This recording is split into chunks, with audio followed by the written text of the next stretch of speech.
I'm gonna put on a blonde wig. Do it. Hey guys, we're back. Okay, so who needs crits or panovers or suggestions or anything like that? I don't see anything in the chat, so So we're gonna go. if people don't need anything, and I just started this second stream for nothing, I don't know. Don't Honestly, waste sandstone. I don't know what I'll do. All right, so I got one. We got one. Cool. All right, so tell me what this is, what you're going for. I'm seeing a monster. I'm seeing some like bat wing things coming up in the back. He's got mandibles. He's screaming. There's some chains. There's some fire. There's like a spawn cape thing. So what's this all about? It's a beast warrior. Okay, so your concept is beast warrior. There's some things you can push to make that read better. Right now, it's kind of like a bat thing. It's like the first thing that bothers me is that he has these like double arm things, and they come out and they've got those two mandibles, but he only has two on each. You know what I mean? Like if you only have the two, no animal has that. It's like even if you had three, a hawk still has like a fourth one in the back. These look like bird like mandibles, but they're on this like mammal creature, which I'm fine with. You can do that, but I feel like you should maybe add more of them to make it look more like hands. Because right now they don't really look animate. They're all in the same pose. You know what I mean? They're not really moving. It looks like all four of them are in the exact same position. So it looks like a bunch of immobile, almost like weapons or something. I'm going to add a third one to each just because I want them to look more like hands. And it would also help you a bit if you curled them, because when people like think about it like the way if you put like look at his face and then look at the hands, they look kind of relaxed compared to like the stress, muscle tension, like all the stuff that's going on in the image. I kind of like assume he'd be like doing like a claw kind of hand, like a grip.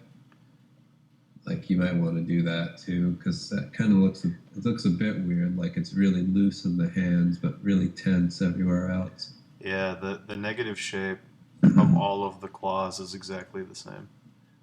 There's no movement. They're all the exact same shape. So yeah, like if you just bent the fingers like he has knuckles, I think it would help.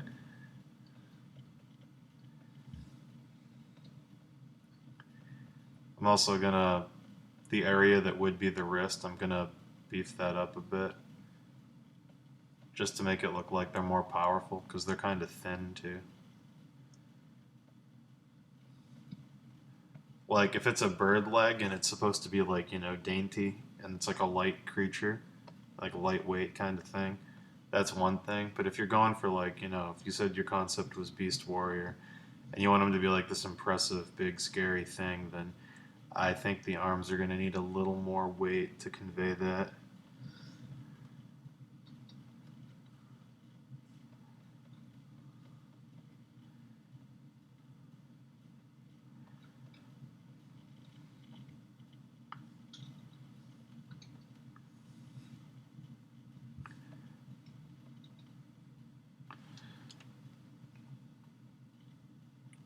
You want them to shred stuff? Yeah, then you gotta do this.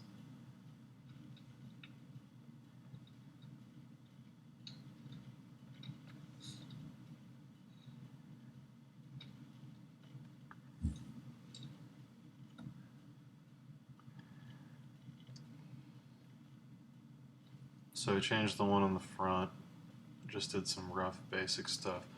The one on the bottom, I think you can leave the way you had it and just add the third one curling in. I don't mind the one on the bottom being kind of plain, but you need to have the third finger. One general crit, because I know I've seen a few of your images now, just over the span of time I've been doing this. I've noticed that in a lot of your stuff, you kind of go in and do I mean, I know you like to do detail just by looking at it, and there's some needless details around like they're usually around like the way you do your monsters' mouths, like around the gum area and stuff. That you tend to go in and make these deep shadows, and they're kind of in weird places where they don't necessarily make sense. Like they're not wrinkles because they're not forming around like where the muscle would move and how it would open its mouth and whatever. And they're just sort of like veiny looking. You actually can get more realism if you sort of like lose those areas around the gum and make them more like gooey. Let me show you something. I actually saw something today that I think might help you get the kind of realism you want, but with the creatureness. One thing you can look at, just in general, for when you're doing this kind of stuff, if you want like a good frame of reference of like how to do realistic creatures that don't exist but look real, you can look at high-end cinematics for like video games and stuff. Here's one that I found just now. I'll load it into the live stream. Where is it? So here you go. This one's from Blur Studios. It's like a cinematic they did for Prey 2. I mean, it's not like the greatest creature design in the world, but you can see like how they do detailing, but the detailing is more in like how light reflects and how the forms read. And I feel like if you focus more on like rendering your forms with sort of like a with a lot of like depth and like muscle and feel of what the animal is based off of or something, it would help a lot to just give it more realism and help you get past doing needless detail and to just focus more on like executing the concept and making it work. Because I mean, like that kind of stuff. The thing is like it always looks cool when you're doing it now, but in like once as you learn and as you get through all that stuff, you kind of see like where you used to do stuff that didn't necessarily need to be there, and that's like one of the things that I just generally see all the time.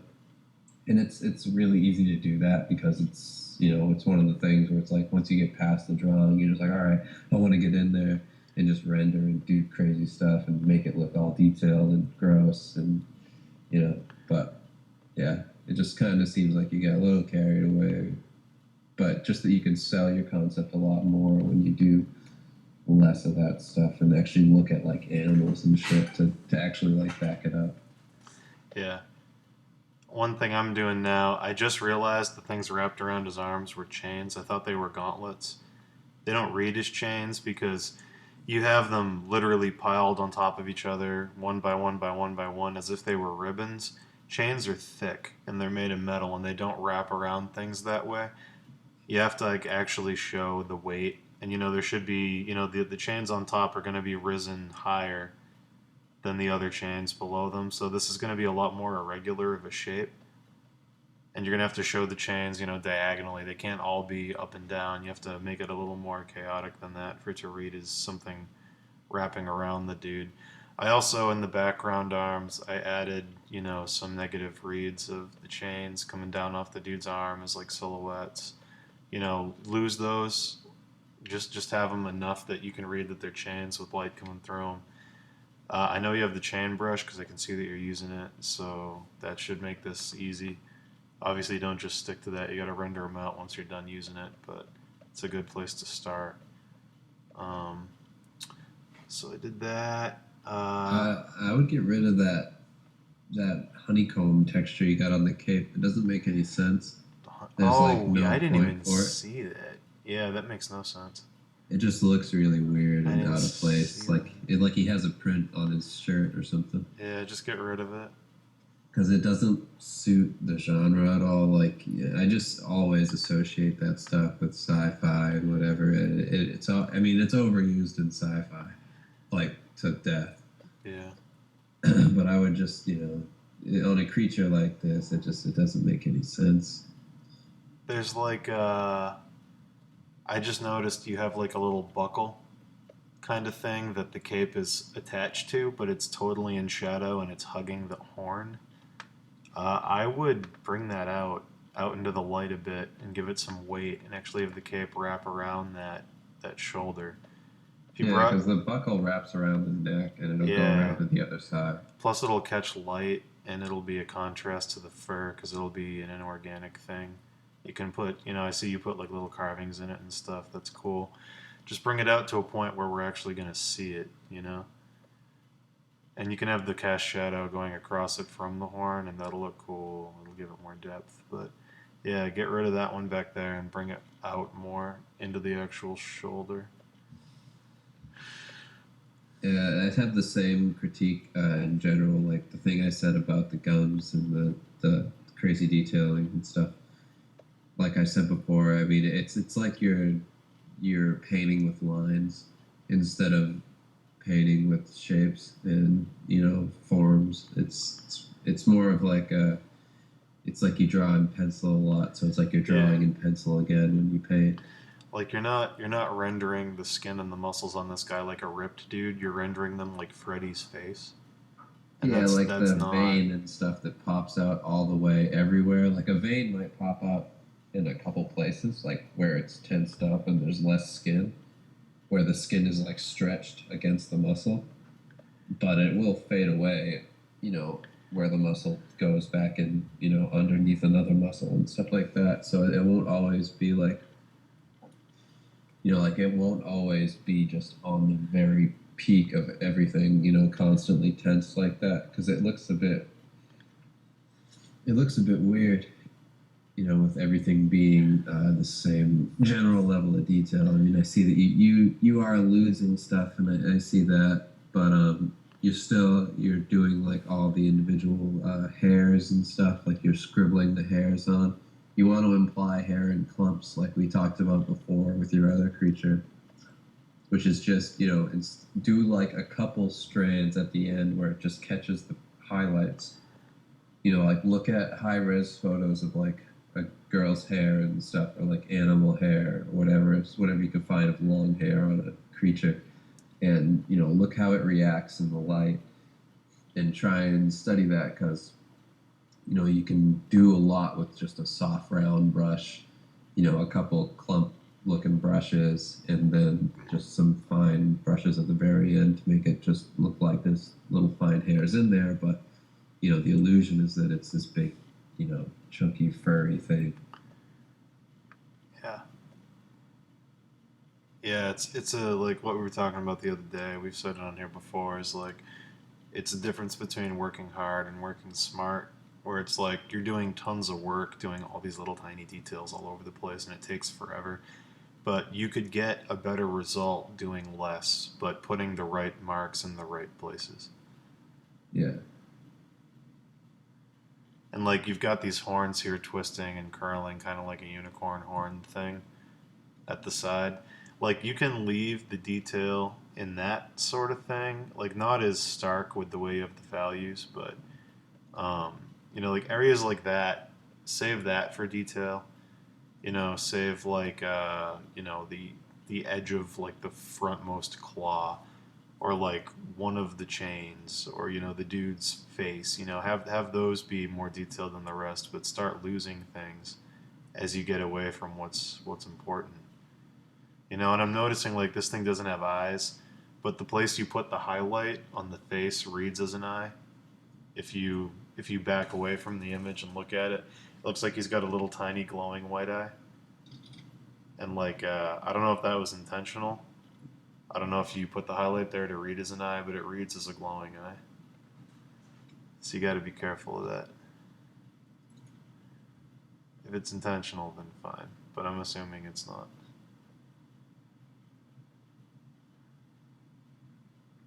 Do you see what I mean, though? How it's right where the eye would be?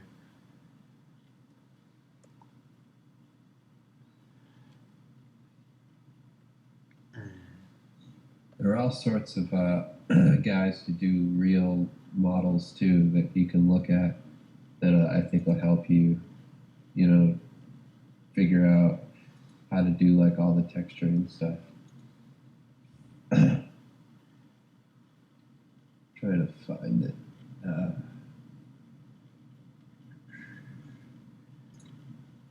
I'm raising the hair right now, just as a stylistic thing, to try and like mirror what you've got going on in the cape.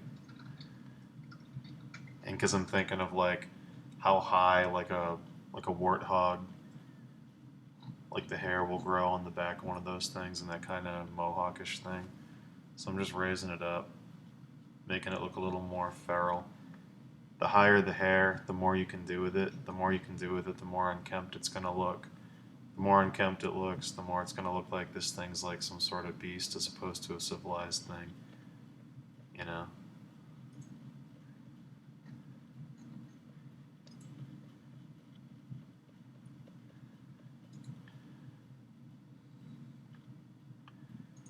The other thing is, I don't know what you're referencing for the head, but where the teeth are on the upper jaw, I can clearly see that you're drawing like a muzzle of like an animal. It's like an upper jaw right there.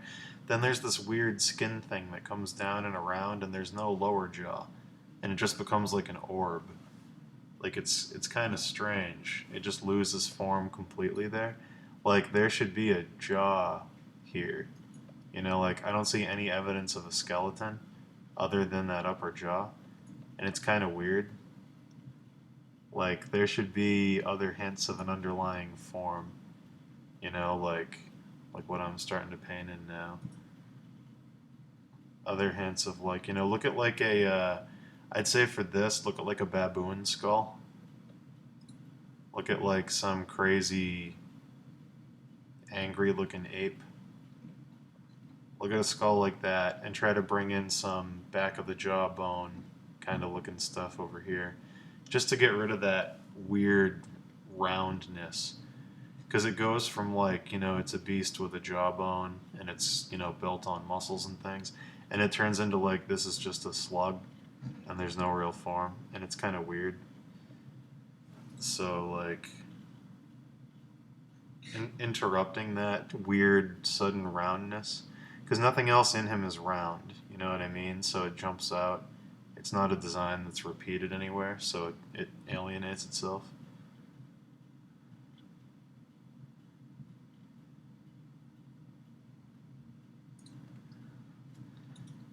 Yeah. I found the one that I was looking for. You could even like, I'm trying to think here. Bring this up, bring the light up behind him, and just have the head be smaller. You see what that does?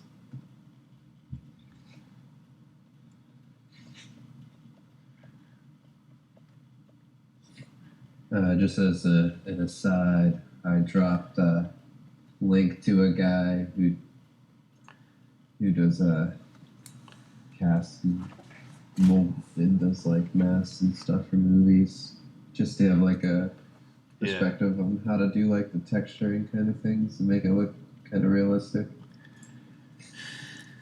See, what I just did is I gave him a bottom jaw and a neck by erasing that big round shape you had at the bottom and implying some bone structure up above that.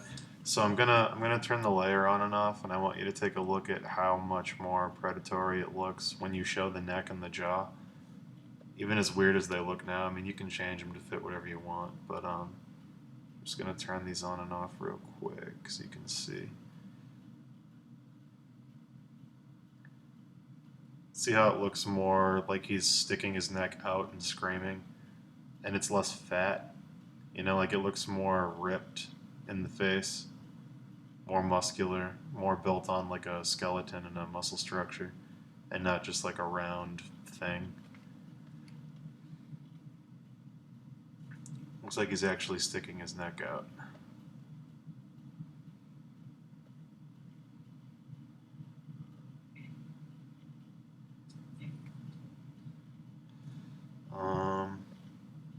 Let's see what else. I mean, the main thing about this is, I mean, like the just the things that are obvious that stick out aside from the creature in general is just, like the cloth. Obviously, like the wrinkles and stuff. They're all the way it's tattered is, it's like spawn, Yeah. but it's like it looks weird. Like it looks just kind of natural. Uh, you might just want to like look at what it looks like when people's capes and stuff are blowing in the wind. Yeah, because you're doing a classic thing that a lot of people do. I've done it. Lots of people do it. Is that like they'll draw something like Spawn, and then they'll try to render it realistically, and it doesn't work because Spawn's design isn't realistic. If you're gonna draw something like Spawn, you got to render it like Spawn. You got to kind of make it up yourself, do what needs to be done to make it read. If you're rendering in realism, if you're looking at photos and things and doing studies and trying to be like, realistic, you can't draw something in an unrealistic way and then render it realistically. It doesn't work because the shape doesn't read with the rendering. So, like, if this guy is going to look like this and it's going to be based on real animals and you're going to render it that way, then the cloth also has to be real cloth, you know? Yeah, Otherwise, the cloth becomes a weird foreign element and it doesn't really work. yeah. Like the other thing about that is like certain dudes actually do that. Like certain people, like Alexi, Yeah, he'll incorporate design of the cloth, but that's because it serves a purpose in design. So there'll be other design elements within the frame as well as the cloth. So it makes sense yeah. within the like illustration. Like if But if it's just Alexi, supposed to be like realistic, then it make it looks weird. yeah, yeah. Alexi and like J.S. Rossback and those guys are really, really good about doing balanced designs and using design into composition as a tool. And like if that's how you're doing it, that's one thing and that's an exception to what I just said. But like if you're doing something like this and it's like a totally natural looking beast and you're rendering it to try and make it look like real animals and then you just add a cape that's unrealistic, that doesn't work. If the cape was serving a purpose and there were other things in the image that were designy and the cape balanced them and it was serving some kind of compositional thing, that's a different story. But right now, Yeah, this is just creature art with a bad cape. yeah. Because even when people do like somebody like Spawn or something, they will, like if it's like for instance, Knox did an image of Spawn a while ago. I just dropped it in the chat, and it's like he has the crazy cape, but he renders it in a pretty realistic way.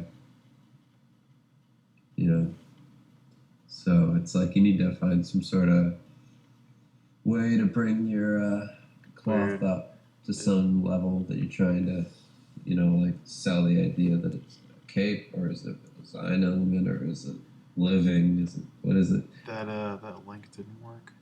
You gotta select the whole thing. Oh, okay. Another live stream always does that.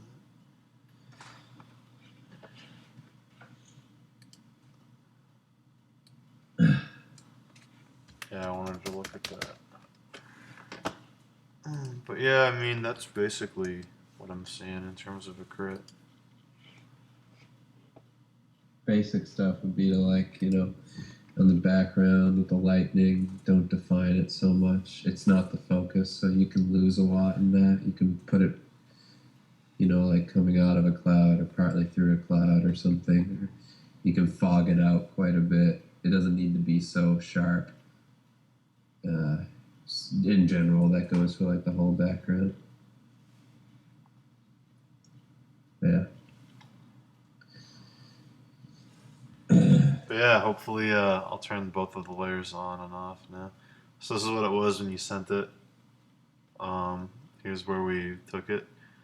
So, the instant stuff, there's lots of stuff we talked about, but the instant things is moving that little metal thing out to catch some light, make it work, getting the hexagons out of that, fixing the cape. You're going to have to reference the cape and do that.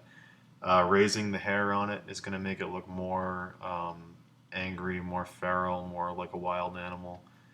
Uh, bringing that neck up and actually showing the neck coming down into a chin and a jawbone is going to make it look more like an open maw kind of thing, which is going to make it look scarier because it's an archetypal image we all recognize, like the open wolf mouth kind of thing. So like that's going to help a ton, bringing that up. Adding the third mandible and curling the fingers inside the hands, which you could go crazier than we did with that and actually like, you know, look at how claws work, make cool poses with your own hand, look at how the fingers are bending, do that kind of thing. But yeah, I mean those are the big things. And then losing your unnecessary details. Hopefully you can see I lost a ton of stuff in the face and in the arm and even some of the fur. But that's going to help a lot too. So yeah, good luck with this. I think if you push it a little farther, it'll you know, just simplify in the right areas and it'll look really good. But yeah. Yep. All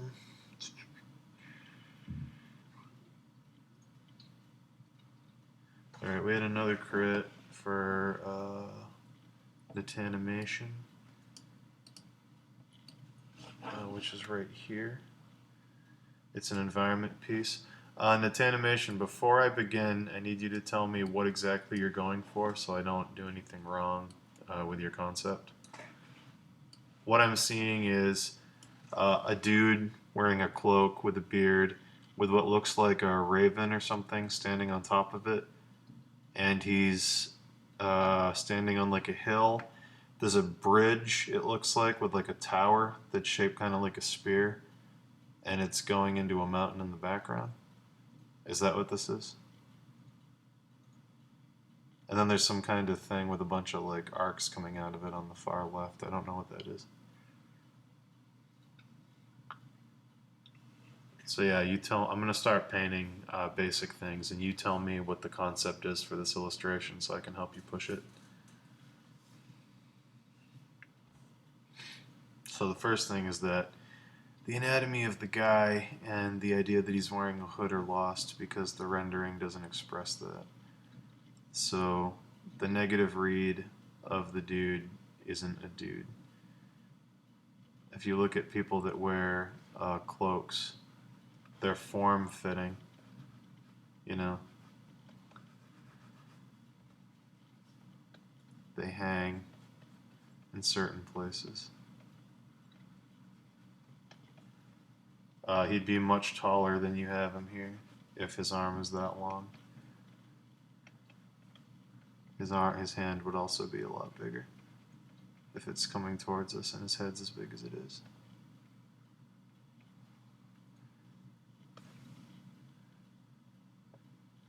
A Slinky Raven was thinking of a monument altar on the left, but was thinking more of a twisty design. Okay, well, I'm gonna say, just because what this illustration is, and it's in like cinema format, this whole altar thing on the left is hugging the edge of the canvas way too much, and it's way too much of a right angle. I'm going to get rid of it entirely. It looks tacked on, and it doesn't serve a purpose in the composition. And I know you're new, so I want to stress we're not trying to be mean when we do these crits. We're trying to tell you real problems in the image. So I'm just going to get rid of it because it doesn't serve a purpose compositionally. It just looks like it's thrown in there to fill space. And unless this is like, you know, unless the altar was something that had to be in the illustration, like it was commissioned and that thing was supposed to be there, you have the freedom to get rid of it. And for the sake of the image, sometimes it's good to lose things.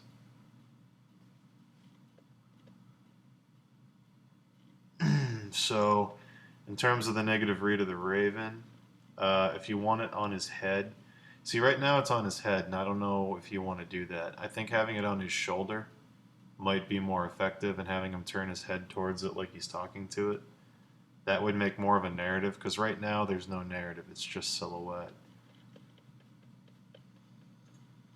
If silhouette's done effectively, it can be narrative, but for what this is and where you're at, I would back away from that.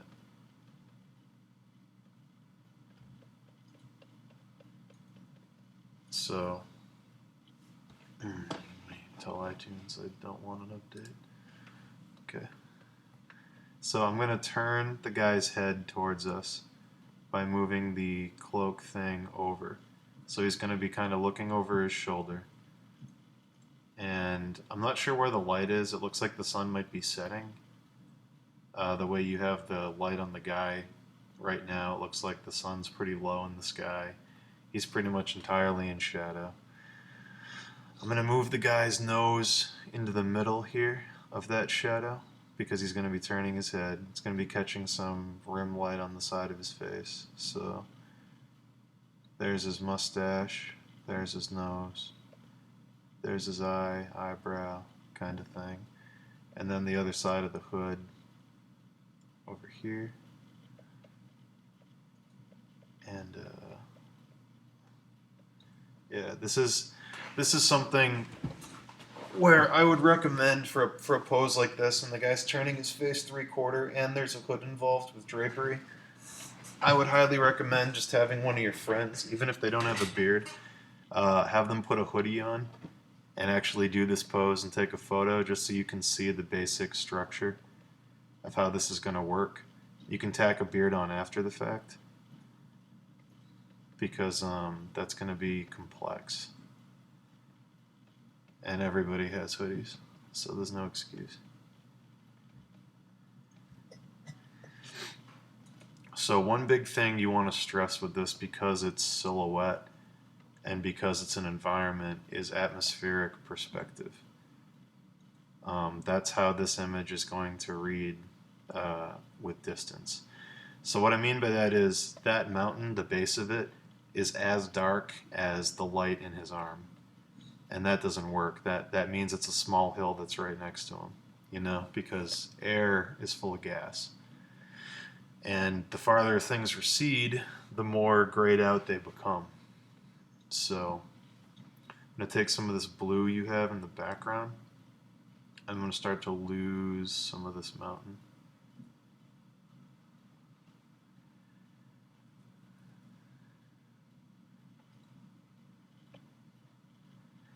Now, is that supposed to be a tower? That's like on a bridge or something going to the mountain? Is that what that thing is? Before I work on it, I just want to know what you're going for. It's a tower, yes. Okay, two problems with the tower. It's higher than a mountain, which is insane. And it's on the exact same parallel line as the guy's head. Yeah. And what I mean by that, yeah, exactly. So what I mean by that, I'm going to show you right now with a big line tool, is this red line. His head, if he's the subject matter of the illustration, should not be in line with any other thing, especially if it's as dark as him. So look at that. They're literally on the same horizontal line. So that tower has to come down. And the other thing about the tower is, because this is an environment and the tower's a building structure, I can tell you're not looking at anything from reality. You just made up a tower and you put like a big bulb shape on top of it. It doesn't work. It's number one, it's not straight up and down, it's tilting to the side. And with a bulb shape that big on top, the thing would have collapsed under its own weight. So if it's going to be straight up, use whatever tools you have to in Photoshop to make sure it's a straight line. Because if it's leaning diagonal like that, it's number one, impossible, and number two, it looks like really awkward. But the big you want to just base it off of something that already exists. Yeah. That's usually the safest bet, and then bring the fantasy to it. It shouldn't be higher than even the mountains behind it. You know, I'm thinking of like they don't put towers on bridges because bridges have shaky supports. You know, like they're underwater. You can't build a huge structure on a river. It's impossible. You can build smaller structures, and commonly on rivers, you know, this looks like kind of like a Middle Ages scene with the guy and the cloak and everything in the environment. Typically what they'd have is like a gatehouse on either side of the bridge where it'd be a small little walled structure with like, you know, it'd be kind of high but not really. And there'd be a big door and like a little battlement on top where like archers or something would be. And it would be like a checkpoint. And if you didn't have the right credentials, they wouldn't let you through the checkpoint. So that's what I'm going to turn it into. I'm going to drop it down and make it look like more of a pass structure. Because again, I'm not trying to be mean, but it just um,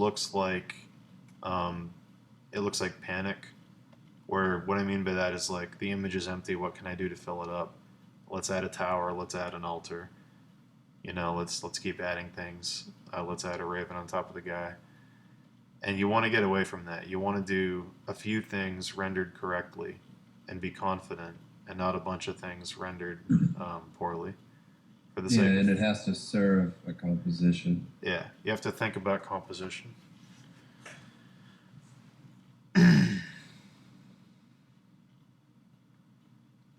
So I'm dropping that thing down, and then let's see. One thing I might do is like maybe even, I don't know how much focus you want to put on that thing. You could add a door with some light coming through it very faintly. Nothing crazy. You want to lighten up the shadow of it, even though it's a shadow. The other thing you want to do with things in the background, aside from lightening them up, is you want to lose edges. So like, you know, all this stuff back here that looks like straight carved lines, things like that. Like I know you've got a river coming down this mountain, but if you look at photos of rivers coming down mountains, you don't see them that way. And the reason is that trees grow on mountains, and trees are higher than the river is wide. So when you're thinking about perspective, looking at something like that, the tree line covers the river unless it's coming straight at you. Unless you're looking straight at the river, you're not going to see it all over the place. You might see patches of it here and there, but you're not going to see the whole river structure. It's not like drizzling frosting down a cupcake or something. Down at the bottom here, where the river's wider and it's branching out from a bigger river, you can make that visible because it's so wide, but not the little tributary streams on the mountain. Those aren't going to be like that.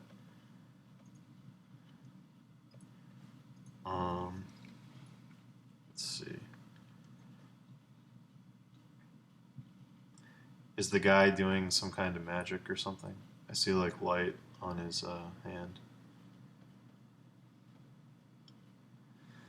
What I would do for the mood for like this is either sunrise or sunset. There's no way around it just because how the values are laid out. What I would do is make it sunrise, and I would look at misty Scottish photos. I would look at Scottish environments, Scottish valleys, things like that, because they have these mountains and they have these hills and they have lots of mist. And what I would do is use that mist and set up a really, really definitive mood in the piece where you can tell it's just before dawn. It'll make it look really ominous. You can lose tons of edges around the river and the forest and make it look really spooky and vague. I mean, like right now, this whole thing just kind of screams Scotland to me. So that's the direction I would take it.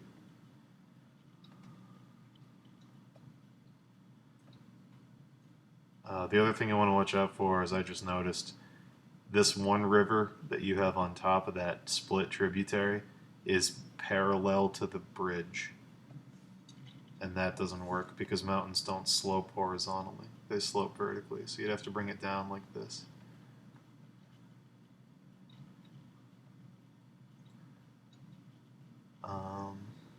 Looks like you're starting to make a waterfall over here.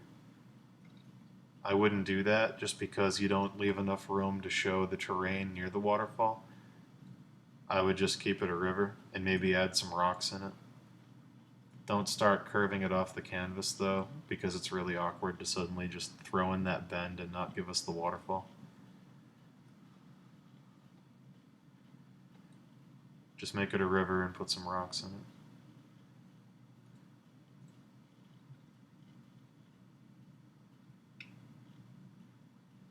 Milecas, did you need a crit? Is that what you were asking? If you've got something, I might take a look. 3 crits. Special day. Let me see what it is first, Milecas. If it's something where like it's gonna take forever, I might say no. I'm sorry. I just want to see though.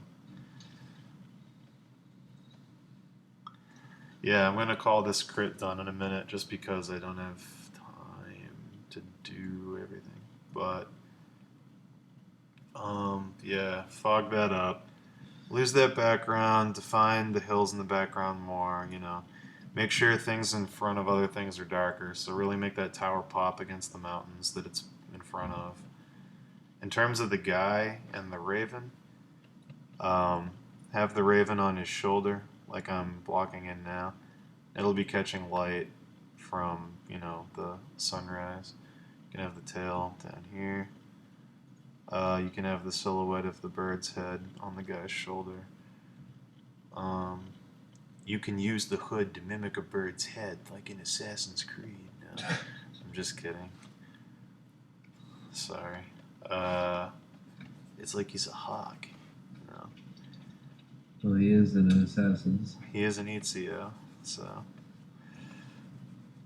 another thing you might want to think about is, you know, tying something around that. If you look at like friars or monks or things like that, they didn't usually just wear robes and that was it. They usually had some kind of belt and then like a mitre or something hanging from the side. Um, but yeah, you can make the hood longer, make it blowing in the wind, kind of, if you want. You know, there's all kinds of stylistic things you can do to push the character design. The big thing, though, is to make a narrative by turning that head and having him looking at the bird.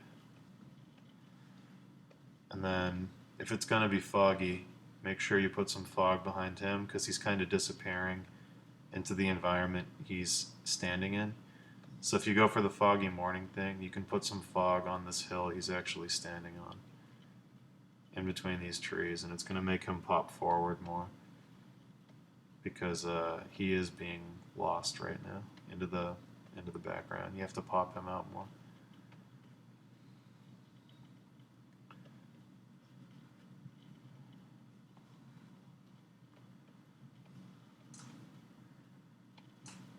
Yeah, if you look at mist though, when you do this, if you reference it, the way it climbs out of trees, kind of like smoke, but it looks really like kind of peaceful, is really cool. It doesn't look like smoke at all, but it does rise out of the trees in a very kind of creepy way. So play with that. Those are my crits for this.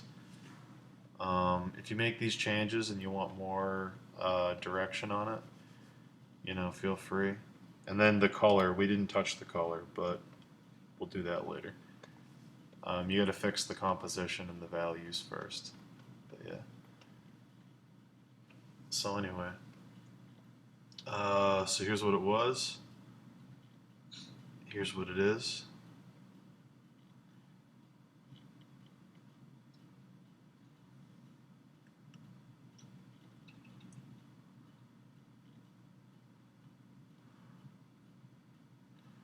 A copy of the edit. Yeah, I guess I could do that.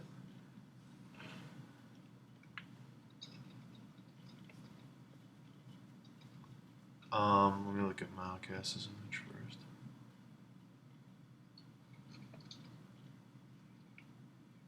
Okay, I'll do it. Only because you have a snail shell in it. Dan loves snail shells. I do.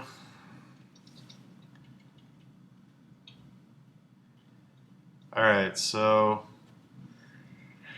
compositionally, this is kind of working, kind of not.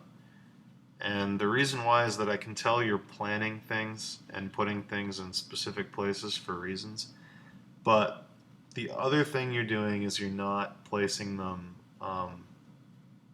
You're not overlapping things. So like, we see this huge root go behind the lady, and then on the other side of the lady, there's nothing. There's like a little hint, but it looks like you erased it. Like, just having it cut off there and having the lady be there doesn't really work. You know what I mean? You want to see that thing come out behind her and wrap around or something, because that way it's going to feel like she's in an environment. It's going to feel like she's surrounded by these roots. Because right now, the roots of the trees and the branches are acting like framing, and the curls inside the knots of the trees are acting as like, mirrors of the snail shell design, obviously, which was intelligent. I'm glad you did that. But you have to balance that with the composition. So let's see if we can do that now.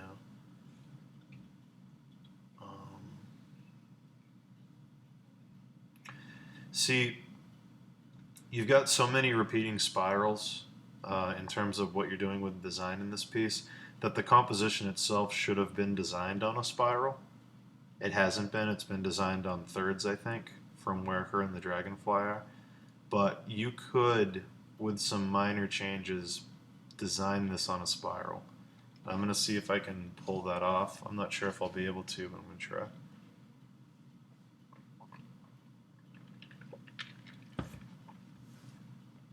So the first thing I said was that these roots had to come behind the lady. So I'm going to do that.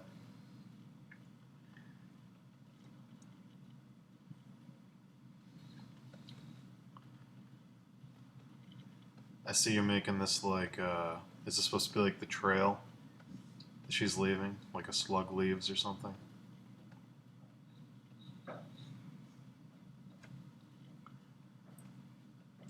This would have been a really cool entry for Swamp Elder. Just saying, we didn't see any snails. And she's old. Okay, so I'm going to wrap these around.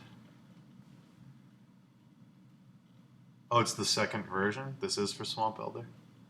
Oh, that's cool. That's good then. I mean, you can't win because it's over, but... Yes. But good job.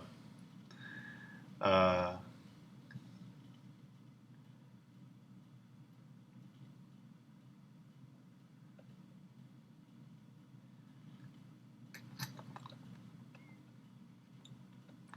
can't remember the submissions. I remember a few of them. We got like 35 this time, dude. We got so many, which is awesome, but it means that I don't remember as many because my brain,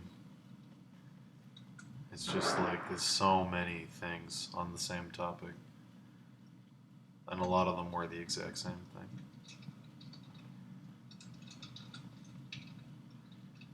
So again, with her arm, show some roots under it and behind it.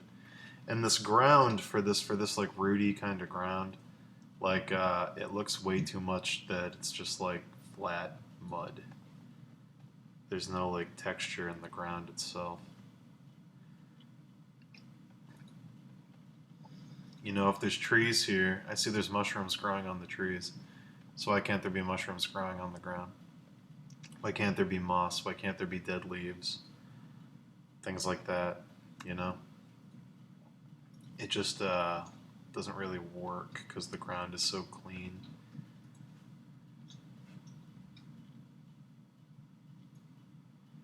I know it's a swamp, but a swamp still has like... Oh, is it supposed to be water?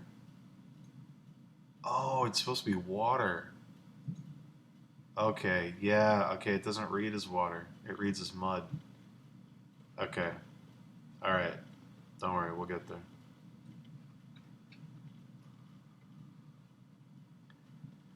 Okay. I'm sorry, dude. That's the read, though. So to make this swamp water, okay, so I see what you're doing. You're making it all like misty and stuff. That's cool. Alright. The thing you gotta do to make it read is to raise the mist and have it actually overlapping things. Like having it curl around her because she's walking through it. And then to have it like, coming over the trees in some spots. Things like that. I mean, you can look at how mist works, and the thing is you got to raise it, give it some depth. So, okay, these branches are in water now, so that changes everything. All right.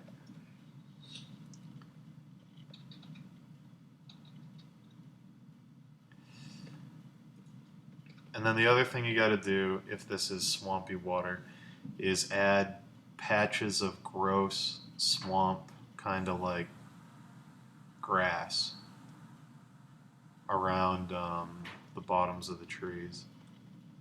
So you got to add like that, like layered, kind of gross looking patches of growth around the bottoms of the trees. You know, these kind of things.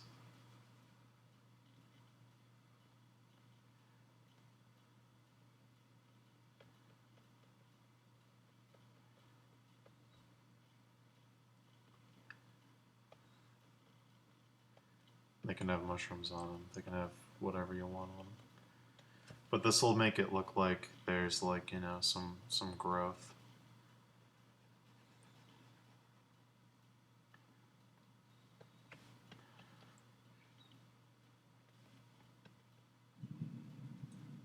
Oh, oops. Yeah. Sorry, puppies save people. Yeah, I know.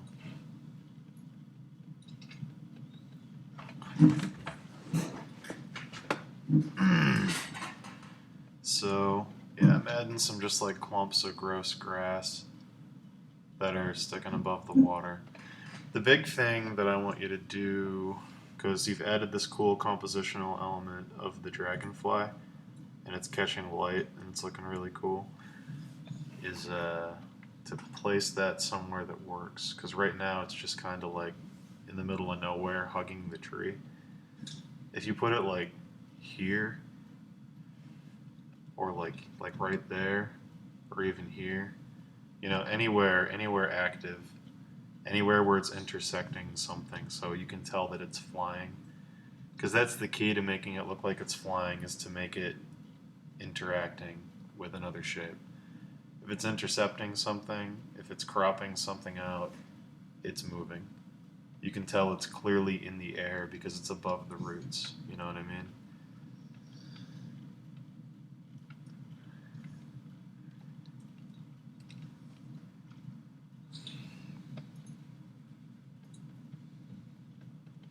So I'm going to extend the roots under it that I had painted in, and I'm going to have that cropping them. And that's how you're going to know it's flying, because it's above them.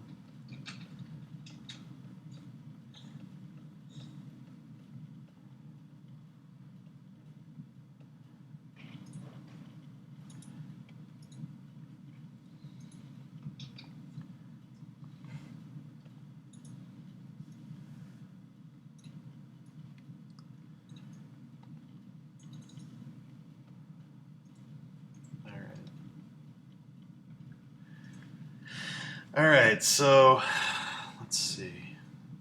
The next thing I'm going to do is also very important. It's very important for the character. Oh, what the fuck just happened? Okay. Her cane and the drape of the arm are directly up and down parallel, and it does not work. What you should do, because her arm looks super stretched out and weird, and the anatomy's all weird. What you should have done is had the arm kind of come in, because if you have the arm coming in like this, it makes it look like her bones are all warped and she's kind of shrinking in on herself, which makes sense because she's carrying around that huge weight on her back. It makes it look like she's kind of crumbled. Decrepit would be a good word for it. Yeah. And then what you do with that is, because she's so weak, is you make the cane a diagonal, and you make it crossing in front of her like this. So the cane's not straight up and down. The cane's at an angle because she doesn't have a powerful grip.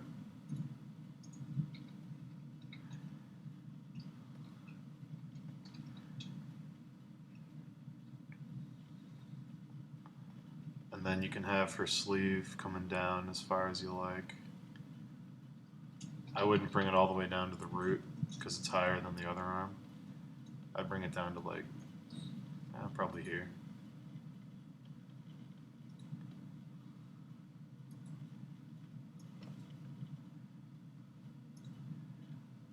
Well, either way, it's going to make her look more like a witch or something, you know? Bringing the features in like that and making things fold in on themselves always make things look more, like, you know, sinister.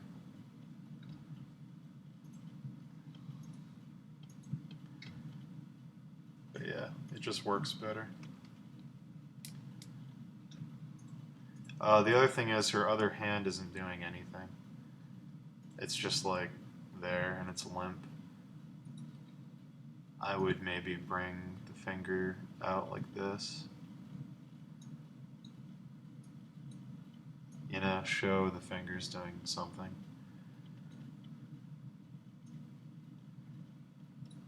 Anything really, as long as they're there.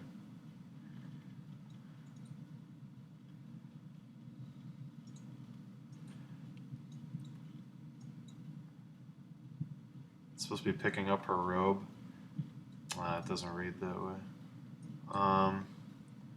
If it's picking up her robe, you have to show it picking up the robe. You have to do a whole drape here. You know what I mean? You have to show that. But whatever you're doing with the hand, it needs to come out more. Even if it's picking up the robe still, you gotta bring it out into the form a bit more.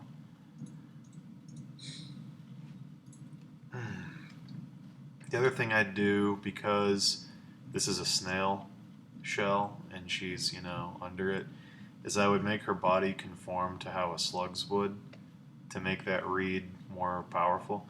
Because right now it's just a snail shell on top of the back of a lady, but with, you know, you could make her more of a sloping triangle like this. Have the dress be really long and have it trailing behind her. And just by doing that, she's going to read more as a slug, and the snail shell on top of her is going to be more natural. It's going to be more believable to the viewer. It's going to seem like it belongs there. And you can have all kinds of stains and muck coming up the dress from the water she's been treading through, you know. Make it real gross.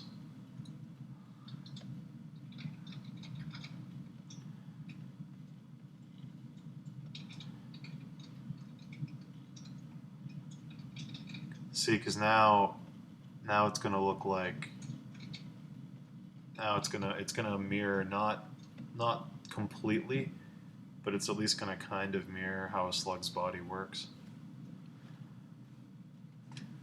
Okay.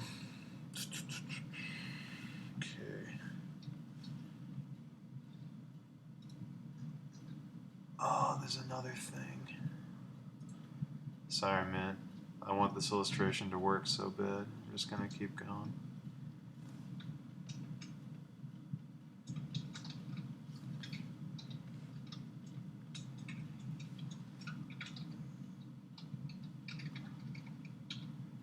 Alright, I'm gonna do something here you might not agree with, but give me time to show you what I mean.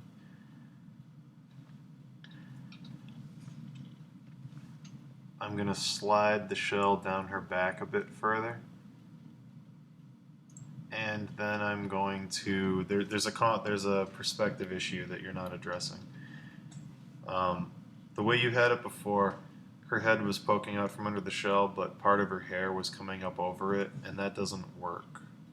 She either needs to be totally under the shell, or she needs to be in some kind of opening. And I'm gonna try here. I'm not sure how it's gonna look yet. I'm going to try to make it look like the shell is opening a bit and her head is inside this kind of enclosure.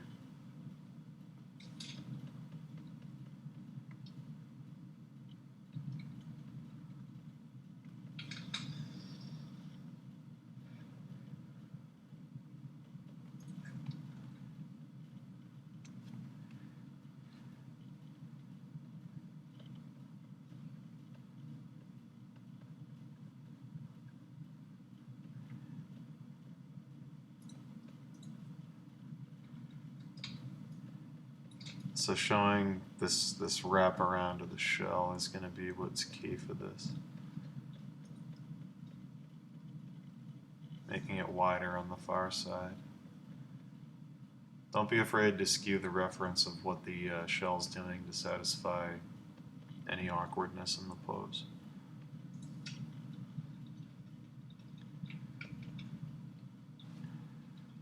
And I would have her arm over that. Her back over that too.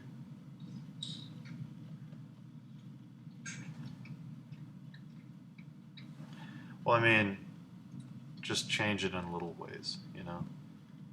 Obviously, it still has to be based on a real shell, but you can tweak little things in the arc and stuff to satisfy where her face needs to be. And then the big thing, the big reason I did this is because it didn't look like it was on her. It looked like it was just pasted on top of her. It needs to look like she's actually carrying it. That's the trick, and that's what's difficult.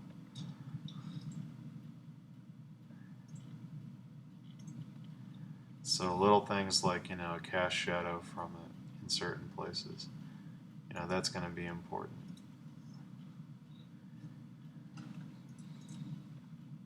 Showing more of the head going up into it is going to be important.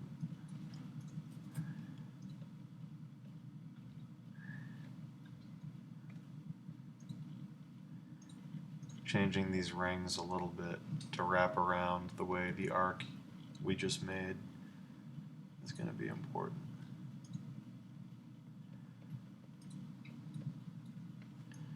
Another thing I might do, just because it's there, is let me try this real quick with a soft round.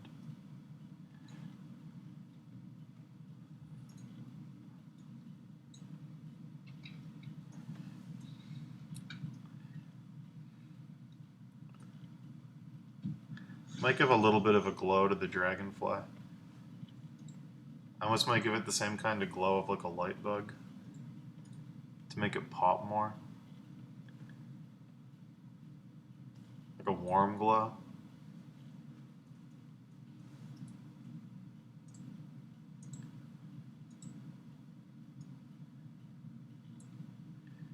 I think what you should do is maybe darken up the water, because right now the water's like the color of sand. It's weird. I would probably darken up the water and make the light bug glow a bit.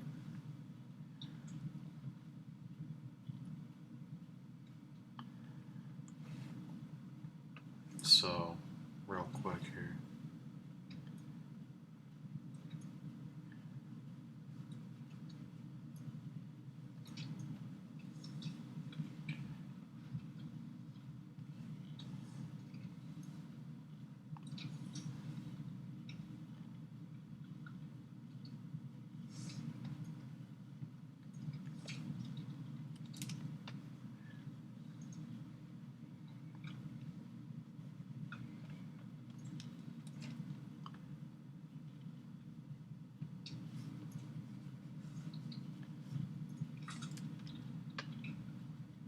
In terms of your palette and the way you're rendering, you should be looking at Keith Thompson. I don't know if you're familiar with him, but he's doing the same kind of stuff you do, the same kind of palettes, the same kind of subject matter. He's one of my favorites. Yeah, you should look at Keith Thompson. I think you'd get a lot out of his stuff. Same kind of rendering, stuff like that.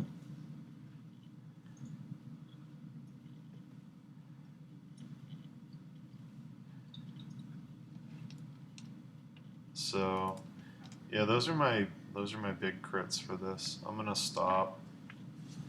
But yeah, just keep in mind if you wanted to, with how this is working. By tweaking little things in the composition, you could design this whole thing. If you wanted to get really complex and make it like really like a subliminal read, you could take this tree as a starting point because it's down at the left where the eye starts, and you could, you know, you'd have to plan it, but watch what I'm going to do. You could have the eye come up, wrap around the branch, place something here that moves the eye down to these roots. The roots are going to curl us into the cane. You could follow up the drape of her arm into the shell that comes around to her head, and then the whole image is a nautilus spiral.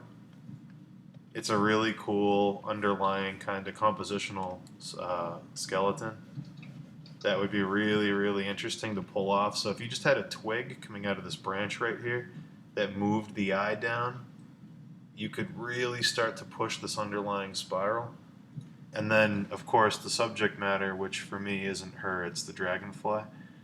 If you bring the spiral in like that to her face, where her face is the center of it, she's looking at it, so it makes a little diagonal at the end. So the eye comes in, moves around into her face, and then we look at that. So that's what I'm talking about when I go on rants about, like, really planning a cool composition and making the image satisfy like a read that you want. That's like something you really have to plan around. It's really complex and hard to do. But you could do that really easily with this piece if you just used the trees as a framing device to push that spiral. So if you try it, you try it. If you don't, you don't. But so here's what it was. Here's what it is.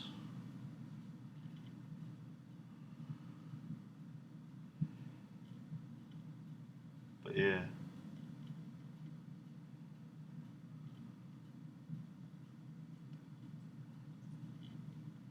Cool. All right, yeah. Keep pushing it and come back, and we'll do a second crit when you make the changes. Because you should push this to finish. Definitely check out Keith Thompson. Um, in terms of this image, you wanted it sent to you.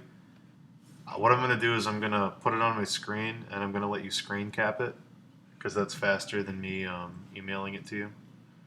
So I have it up now. If you want to take a screen cap, let me know when you're done. Then you'll have it.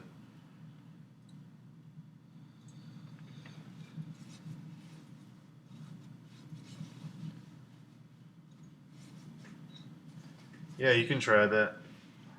Do you have it? Natanimation?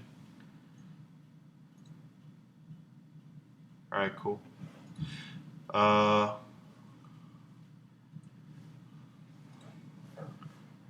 Where did yours go, Milecas? Did I already close it? I don't think I did. Oh, I guess I did. I'm sorry. Sorry, dude. You're gonna have to watch it on demand and take a screen cap. Alright, yeah, I'm gonna go. So these were for who? Milecast, Brent, and Natanimation? Yeah. Okay. I'll see you guys tomorrow.